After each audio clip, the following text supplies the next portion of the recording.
Ellen Rae Greenberg was born on June 23, 1983 in New York City to Sandy and Josh Greenberg. In 1994, when Ellen was just 9 years old, the family relocated to Harrisburg, Pennsylvania, about 170 miles southwest. Being that she was their only child, they all had a very close relationship from the time that she was born. Ellen was a girly girl, yet loved playing sports like golf and softball. She was outgoing, very involved in extracurricular activities, and participating in groups larger than herself. I'm Ellen Greenberg, a Susquehanna Township student and a board member of the Hannah Education Foundation. How do you build a dream?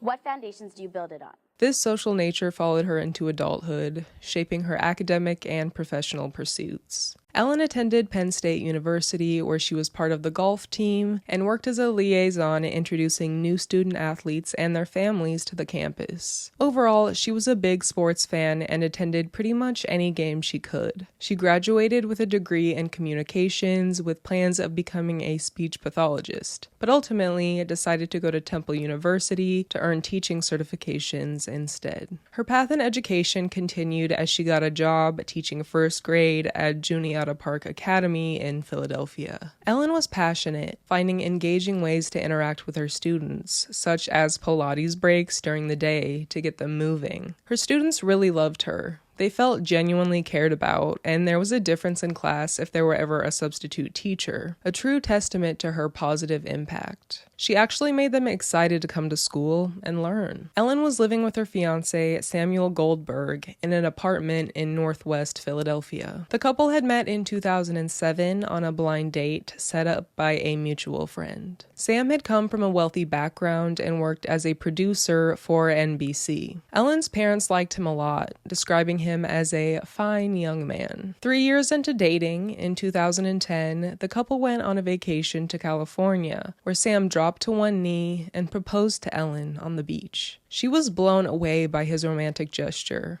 gleaming as she eagerly accepted. Upon their return home, they moved into the Venice Loft apartments. It wasn't long before they began planning a huge wedding for August 2011 at the Hotel Hershey, a luxurious piece of history in Hershey, Pennsylvania, also known as Chocolate Town, USA. As they dove into planning, Ellen started to struggle with anxiety, which she was open about with her family. They noticed that she had recently developed troubles with making decisions for herself, something that was typically innate to her. She was second-guessing every little thing and would ask Sam to decide everything for her. Additionally, she suffered from insomnia. Ellen attributed her distress to pressures of wedding planning on top of her job. It's not exactly clear what about teaching was overwhelming Ellen, as her coworkers attested to her lesson plans being perfectly organized and her being loved by the students. Perhaps it was simply the pressure of maintaining her performance at such a high level. At one point, she texted a cousin asking if she could temporarily move in,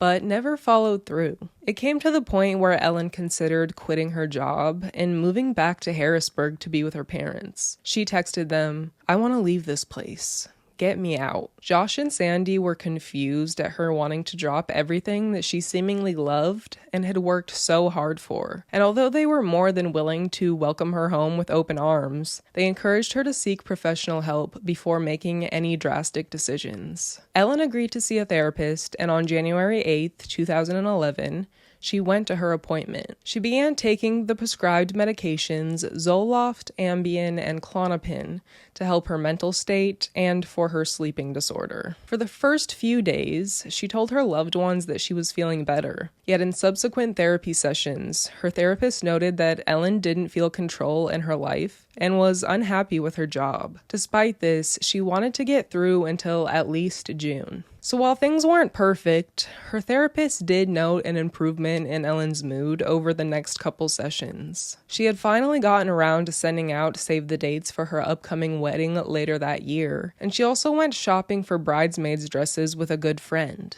Unfortunately, this trip ended in tears, with Ellen apologizing to her friend, saying, "I know I'm not myself, but I'll get it together." On January 26, 2011, a blizzard hit Philadelphia. That morning, Ellen spoke to her mother on the phone while driving to work, discussing the upcoming tax season and mentioning her stress about grades being due that day. Due to the storm, school was dismissed early. Ellen made sure that all her students were picked up safely before leaving the school at 1:15 p.m. On her way home, she stopped at a gas station to fill up her car. By 1:30 p.m., both Ellen and Sam were back at their apartment at the Venice Lofts. At 2:30 p.m., Ellen made a phone call to a local restaurant, though the purpose for that call remains unclear. At 4:45 p.m., Sam went downstairs to the apartment complex gym for about 30 minutes while Ellen was using her laptop. When Sam returned, he found the apartment door locked with the swing bar from inside. He knocked and called Ellen's name, but received no response. Over time, neighbors heard him shouting and banging on the door. Initially, he assumed that she was in the shower or listening to music, but as his frustration grew, he sent a series of increasingly irritated text messages. Hello?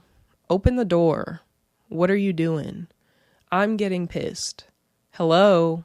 You better have an excuse. What the F? You have no idea. During this time, he also called his cousin, Kamian Schwartzman, and his uncle, James Schwartzman, who at the time was on the board of directors of the Southeastern Pennsylvania Transportation Authority and politically influential in Philadelphia. Sam filled them in on his current debacle, and they advised him to ask the doorman for help. So Sam went downstairs to the lobby where he approached the security guard on duty, Phil Hanton, and explained the situation. Phil understood the issue, but had no way of opening the apartment door, and even if he did, it was against company policy. Besides, he was the only security guard on shift and wasn't permitted to leave his post unless it was for an emergency. Frustrated, Sam decided that he was going to break down the door himself. Phil said okay, but warned him he would be financially responsible for any damages he caused. At this point, Sam claims that the security guard went with him back up to the apartment to kick down the door. But the doorman once again was like, "No, I didn't leave my post." And this is also supported by the surveillance footage in the lobby and the hallways. Both Kamian and James claimed that they were on the phone with Sam when he kicked down the door. But video surveillance and phone records show that they spoke minutes before Sam was seen breaking it. Upon entering, Sam found Ellen slumped against the kitchen cabinets, covered in blood. He called 911 at 6:28 p.m. Help! I need a emergency now. I just walked to my apartment. My fiance's on the floor with blood everywhere. Oh no! Oh no!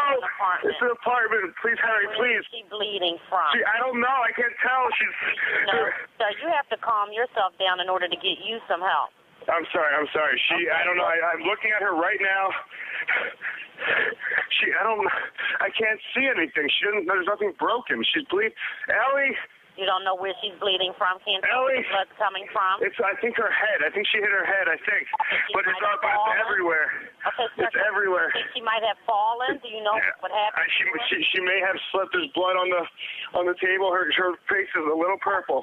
I went downstairs to go work out. I came back up. The door was latched. My fiance's inside. She wasn't answering. So after about a half hour, I decided to break it down. I see her now just on the floor with blood. She's not responding. Something I found interesting was Sam's response to the operator asking him to begin CPR on Ellen. Okay, do you know how to do CPR? I don't. Okay, I can tell you what to do, okay, until they get there. I want you to keep her foot on her. God. Hello? Yeah, hi, okay. Are you willing to do CPR with me over the phone until they get there? I have to, right? As the operator tells Sam to lie her flat on her back to begin life-saving measures, Sam says, "Her shirt won't come off. It's a zipper." Oh my God, she stabbed herself. Where? She fell with a knife. Oh no, her knife's sticking out. Her what? There's a knife sticking out of her heart. Oh, she stabbed herself? I guess so. I don't know where she fell on it. I don't know. Both two very strange things to say, in my opinion. Like, how did he not see a whole 10-inch knife sticking out of her chest? And why would he automatically assume that this was self-inflicted? I don't know of many people going around falling on knives. Since CPR wasn't practical at this point, the operator just stays on the line with Sam and continues asking questions about her condition as the paramedics and police are en route. Once EMS arrives, arrived, they found 20 stab wounds in Ellen. 1 in the head, 10 in the back of the neck, 8 in the chest, and 1 in the stomach. Additionally, she had 11 bruises in various stages of healing across her body, some consistent with strangulation and others with beating. She had a white bath towel in her left hand that was clean, despite the rest of her body being completely covered in blood. Ellen was pronounced dead pretty quickly after the first responders arrived at 6:40 p.m. Not long later, Kamian and James Schwartzman both arrived on scene. Ellen's grisly death was initially treated as a suicide by police, who said that the lack of defense wounds, signs of struggle or burglary in the apartment, or forced entry indicated that she had done this to herself. But didn't Sam kick the door down? So how can they confirm the state of the door between the time she was killed and the time that Sam kicked it down? The front door was locked from the inside, and the only other exit was off of the 6th floor balcony, which seemed extremely unlikely. To further support their theory, they noted that the knife in her chest was from the butcher block on the counter, and alongside that was a bowl of blueberries and oranges that it appeared she was in the middle of preparing. Sam was taken to the police department for questioning and released that same evening. The following day, James Schwartzman was permitted to enter the apartment to retrieve Sam's suit for the funeral and to call a crime scene cleanup team. But he also took this time to take the cell phones and laptops in the apartment belonging to Sam and Ellen, which weren't collected by police until 2 days later. Medical examiner Marlon Osborne conducted an autopsy, ruling Ellen's death a homicide, stating that the severity of the cerebral wounds would impair her from continuing to stab herself repeatedly. The problem was, because police had treated the crime scene as a suicide, it wasn't assessed or preserved properly for forensic analysis. So the next day, police went on to contradict the medical examiner's ruling, saying that the manner of death was just suspicious. Marlon Osborne responded to this by changing the ruling to a suicide a month after it occurred, retracting the statement that Ellen would not have been able to inflict these wounds upon herself. The Greenberg family was pretty shocked and upset and strongly disagreed with the examiner's findings. No matter what bumps in the road that Ellen approached, they refused to believe that she would choose to end her life, especially in such a violent way. For the next few years, Sam kept in contact with the Greenbergs. They would supposedly suggest that Sam could just admit to them if he knew more about Ellen's death than he originally let on, but his response would be to just hang up. Talk about an awkward conversation. In 2014, Sam went on to marry the daughter of a wealthy real estate agent 3 years after Ellen's death. In the years since, they have started a family on their own, and Sam is no longer in contact with the Greenbergs. For many years, it was left at that, until March 2019. The Philadelphia Inquirer published a front-page report about Ellen's suspicious death.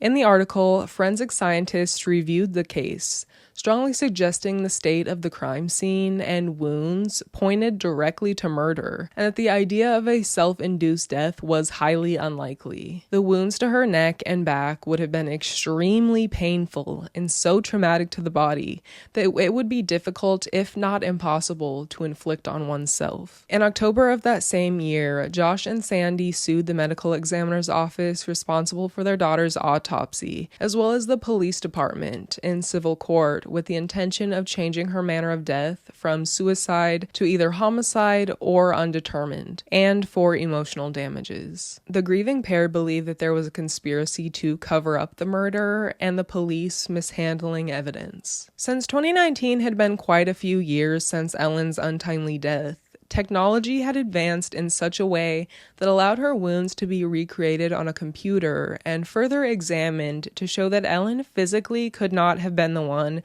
to stab herself in some areas just by the mechanics of the human body. With this new development, the pathologist came out to say that in his professional opinion, he no longer believes it was a suicide and admits that he was pressured by the police in his ruling. He also denied having ever been reprimanded in his career as medical examiner, but the Greenberg's attorney discovered 2 incidents involving errors and discrepancies in medical findings that had occurred within 2 years of Ellen's death. As of February 2025, the Greenberg family has settled 2 lawsuits against the city of Philadelphia. They have claimed that the police didn't properly secure the crime scene, being that they didn't take Sam's clothes or take pictures of him despite having blood on his hands. And they also allowed the Schwartz to come in and take things and disturb the scene, have it cleaned up before it could be analyzed. The Greenbergs are happy that the current medical examiner is going to reopen the case and examine the evidence with a fresh set of eyes to make an informed decision. Another pathologist that has reviewed this evidence has said that Ellen didn't have defensive wounds because she was strangled to unconsciousness before being stabbed. This is evidenced by hemorrhaging in her neck that could have been caused by manual strangulation. They also found a streak of blood dried from her nose to her cheek horizontally, which suggested that she bled out while lying down, even though Sam claimed to have found her sitting up against the cabinet. So was she moved? We shall see what the current medical examiner has to say about that. The family was also awarded an undisclosed amount of money, and although that will not bring back their loved one, their goal is to now just find the truth. Sam has called accusations against him pathetic and despicable attempts to desecrate his reputation, and he maintains he lost Ellen to the terrible disease of mental illness. Regarding the 911 call, it's suspicious to me when people start telling the operator a story of what happened. For example, one may think if you walked in on your fiance dead in your apartment, you'd pick up the phone and say, "I'm at so-and-so address, I need an ambulance, my fiance is covered in blood and likely dead." Not like, "Hi, so I was going to the gym and I got done training my quads and I decided to come back up to my apartment, and the craziest thing you'll never believe. I was locked out, right? So I was standing there and I'm knocking and I'm texting and I'm emailing and are you still listening? Hello? Yeah. So long story short, my fiance's dead." Okay, that may be an exaggeration. Not gonna lie, I did find a lot of misinformation when I was researching this case that does lead you to believe that Sam undeniably was responsible for Ellen's death. Like, for example, some people have said that he was wearing Timberland boots after leaving the gym as a sort of gotcha for him not actually being at the gym, even though in the video surveillance you can clearly see him wearing tennis shoes. Or people saying that his lawyer, cousin, and uncle were at the scene even before paramedics, which is not true, as evidenced in the court documents. Some articles have even stated that a few days before Ellen's death, Ellen's Google search history shows her looking up painless suicide methods, which turns out to be completely untrue. So I do admit that the evidence is kinda split either way for me. There are certain things that point towards Ellen being unhappy with her overall position in life, possibly including her relationship. It sounds like she was ready to just leave it all behind and start over. What if it were her medication causing her to act irrationally? I've heard some pretty crazy Ambien stories. On the other hand, it's just hard for me to imagine somebody deciding to take their own life in such a violent and excruciatingly painful way on seemingly a whim. Not only was she doing things that indicated that she was planning for the future, like calling a restaurant, sending her save the dates, but she was literally in the middle of making herself a snack. It doesn't make sense to me why an innocent Sam would lie about such easily disprovable things, such as the doorman following him up to his apartment, and whether or not he was on the phone when he kicked down the door, unless he had something to hide. I don't really know what to believe, but I do feel for everyone involved, and these articles out here are just straight up going on creative writing journeys into the details of Ellen's tragic death to make it seem like sensationalized, and I do not agree with that. Not to mention how upsetting that must be for her family to see all this misinformation when all they want at the end of the day is just truth and justice. I hope that with the case being reevaluated, that Joshua and Sandy are finally able to get some closure into their unforgettable loss. With that, we have come to the end of today's case, and I want to thank you so much for taking time out of your busy day to watch. If you're into these kind of videos having to do with true crime, conspiracy theories, strange events, weird, wacky things, click the subscribe button and, you know, we'll explore some things. Do you guys remember this corner when I first started? It's been a while. Life is crazy, you know, I'm not gonna get into it. I hope you're all doing well. My goal isn't to make this channel about myself, but I also kind of feel like I want you guys to know me a little bit, so maybe I'll start inserting some, like, you know, a little talk point at the end for those who are interested, and for those who are not, you can just, like, skip this and be like, I just want the information, get out of my face, go. Like, that's fine too, I get that, I have those days. Yeah, if you guys have any recommendations for cases you'd like me to cover, go ahead and leave them down below in the comments. Hit the like and subscribe button while you're down there, because it helps me out a whole lot, and I will go ahead and see you in the next one. Thanks again, and I'll see ya. Bye.